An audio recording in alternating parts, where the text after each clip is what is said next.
Hello दोस्तों, एके electronic में आप सभी का स्वागत है। एक बार फिर मैं आपको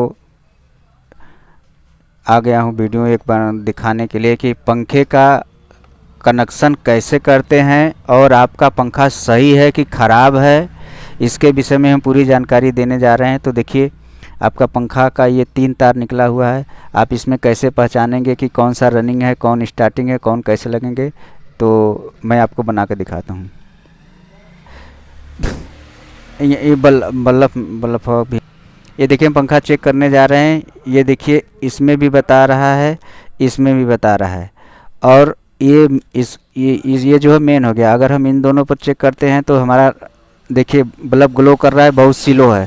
तो इसका मतलब हमारा जो है कि कॉइल सीलिंग फैन सही है। अगर ये तीनों में बता रहा है तो हमारा सीलिंग फैन सही है। इसमें देखें अर्थ, इसमें लाइन वाइन में नहीं आ रहा, तो हमारा पंखा सही है।